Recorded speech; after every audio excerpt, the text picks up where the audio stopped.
Since Donald Trump returned to power, Europe is worried it can no longer depend on the U.S. as a reliable ally. The Baltic countries in particular are concerned about being left on their own, especially given the signs that Russia is already using underhand methods. Desde que Donald Trump voltou à presidência dos Estados Unidos, o clima entre os aliados da OTAN na Europa mudou drasticamente. A confiança que existia foi substituída por dúvidas. E nos países bálticos, essa incerteza ganhou um peso maior porque ali a guerra já deixou de ser uma possibilidade distante.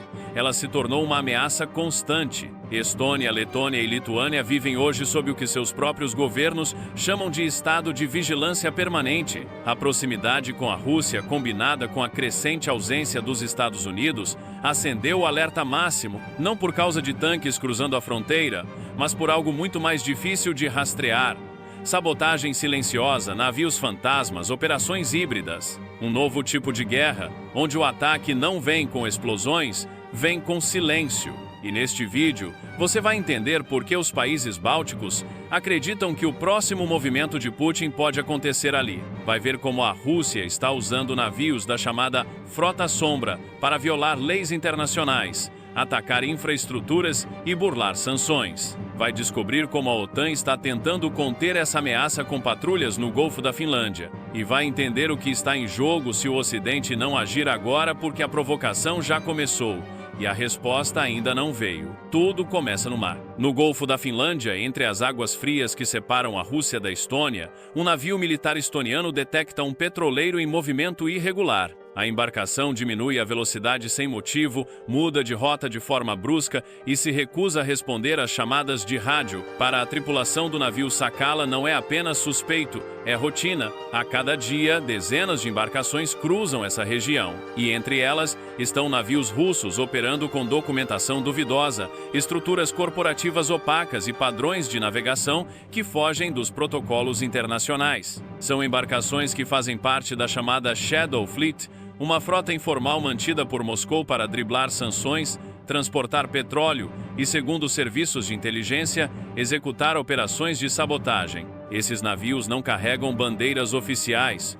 Muitos operam com tripulações terceirizadas, registros em paraísos fiscais e itinerários desenhados para evitar inspeções. O objetivo não é apenas escapar do rastreamento, é também criar um cenário de incerteza total no Mar Báltico, onde cada embarcação pode ser uma ameaça, mas ninguém tem certeza. A Sakala, navio da Marinha da Estônia, é um caça-minas adaptado para patrulha. Com 38 tripulantes, sua missão não é combater diretamente, mas observar, identificar padrões e acionar medidas de resposta rápida quando necessário. A embarcação trabalha em conjunto com outros navios da OTAN, principalmente da Finlândia, em patrulhas conjuntas que foram intensificadas nos últimos meses. A presença desse tipo de navio nas patrulhas já revela o grau de preocupação. Caça-minas são utilizados em tempos de guerra para limpar áreas de navegação de explosivos submersos, mas agora estão sendo usados para identificar sinais de sabotagem, cabos danificados, objetos pendurados em correntes de navios, sinais eletromagnéticos não identificados. Um dos episódios mais simbólicos ocorreu quando a Sakala se aproximou de um cargueiro após detectar algo estranho preso à corrente da âncora.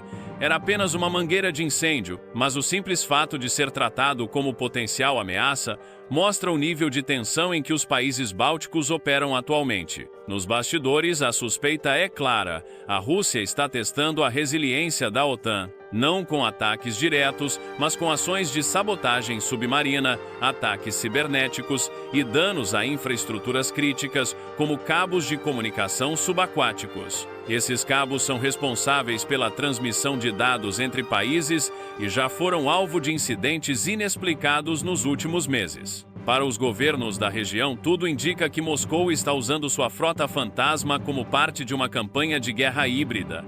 A ideia é simples: gerar incerteza, desestabilizar, provocar. O objetivo não é vencer batalhas, mas sim testar os limites da OTAN e, principalmente, medir até onde a aliança está disposta a ir sem o apoio direto dos Estados Unidos. No campo diplomático, essa incerteza se transformou em pressão. Em entrevistas recentes, líderes da Estônia e da Finlândia deixaram claro: se a Rússia acredita que pode dividir a OTAN, o teste começará ali. no Báltico, o ponto mais exposto da aliança, e enquanto a frota sombra continua navegando sem ser interrompida, as patrulhas ocidentais tentam responder sem romper o frágil equilíbrio do direito internacional.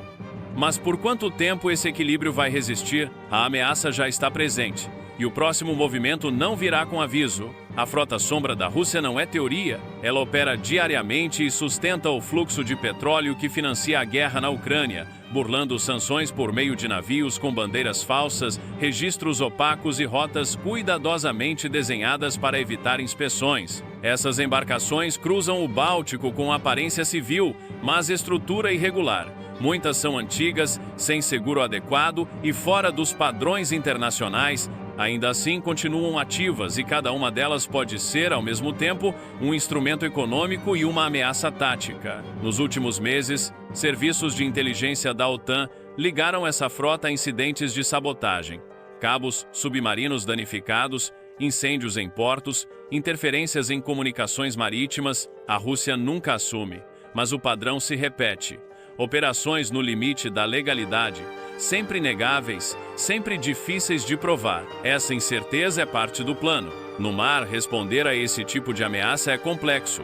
Nas águas internacionais, as patrulhas da OTAN operam sob limitações legais. Não se pode abordar um navio apenas por suspeita, nem interferir sem evidência direta. Isso dá à Rússia margem para agir com ousadia, sabendo que na maior parte do tempo a resposta virá tarde ou nunca. Por isso, a estratégia dos aliados tem sido manter presença contínua. No Golfo da Finlândia, navios estonianos e finlandeses patrulham rotas de tráfego com vigilância constante. Caça-minas adaptados monitoram o fundo do mar, rastreiam padrões de comportamento e repassam informações em tempo real para centrais de comando da OTAN. As patrulhas não atuam sozinhas. A Finlândia, agora formalmente na aliança, ampliou sua presença militar na região e participa de exercícios conjuntos com países vizinhos. O objetivo é demonstrar capacidade de resposta e enviar um recado direto. A OTAN está atenta, mesmo que limitada, mas mostrar vigilância não resolve o problema. Com a volta de Donald Trump à presidência dos Estados Unidos, a Europa voltou a se questionar sobre a confiabilidade da aliança. A incerteza em relação ao comprometimento americano fez os países bálticos tomarem decisões por conta própria. Na Estônia, o governo decidiu elevar os gastos com defesa para 5% do PIB, o maior percentual de toda a aliança.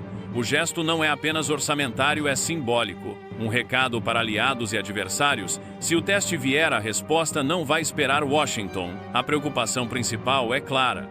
A Rússia pode tentar medir a disposição da OTAN com uma provocação calculada. Algo pequeno o bastante para ser negável, mas grande o suficiente para exigir resposta. Um cabo sabotado, um drone em espaço aéreo restrito, um ataque cibernético pontual. Se a aliança hesitar diante disso, o dano será irreversível. A ideia de proteção coletiva, que sustenta a existência da OTAN, perderá credibilidade. E para Moscou, isso será uma vitória sem disparar um tiro. Essa é a guerra que já está em curso, silenciosa, indireta, testando os limites da reação ocidental a cada dia. No centro da tensão militar, surge uma nova camada de preocupação: a instabilidade interna.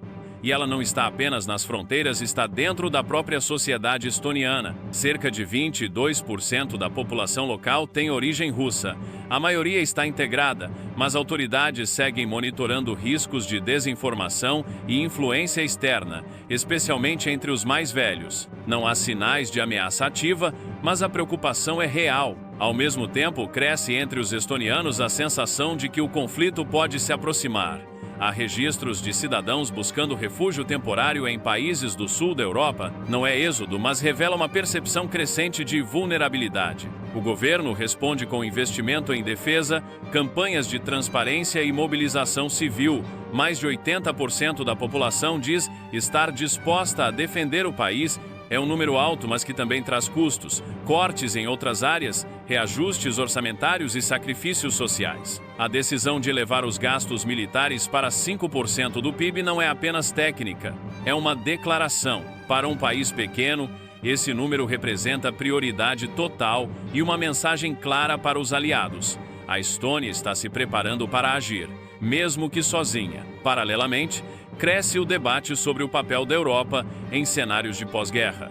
Países como Dinamarca e Lituânia já discutem o envio de tropas para garantir eventuais acordos de paz na Ucrânia. A Estônia ainda não decidiu, mas admite que a presença europeia direta será necessária. Nesse contexto, a lentidão da União Europeia vira um problema. Enquanto regimes autoritários agem com rapidez, a Europa debate. E essa hesitação em tempos de provocação estratégica pode ser fatal. A liderança da Estônia sabe disso. O próprio presidente declarou que a próxima provocação pode ser pequena, mas devastadora, e que o tempo para responder pode ser contado em minutos, não em reuniões. A fronteira entre paz e guerra já não é mais uma linha geográfica, é uma linha política, e quando ela for cruzada por sabotagem, ataque cibernético ou incidente planejado, só uma pergunta vai importar: alguém vai responder a tempo? Ative o sininho das notificações para não perder os próximos vídeos. Aqui estão 2 vídeos importantes para você assistir. Um abraço e até o próximo vídeo.